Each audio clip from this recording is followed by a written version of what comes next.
హరి ఓం. కేనోపనిషత్ ఆది శంకరాచార్య భాష్యంతో ఆత్మ ఎలాంటిది అంటే నత్ర చక్షుర్గచ్చతి న వాగ్గచ్చతి నో మనః న విద్మో న విజానీయో యథైత తదనుశిష్యాత్.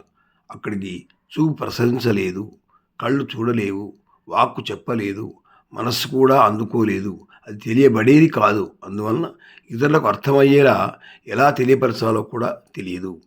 The eyes do not reach there, nor does speech, nor the mind. We do not know. It is incomprehensible how a teacher can possibly explain it to a disciple. आत्मा कैसी होती है बोले तो आंखों नहीं देख सकता, वाक न बोल सकता, मन न पकड़ ले सकता. ये कैसा शिष्यों का समझाना भी मालूम नहीं है. ओम शांति शांति.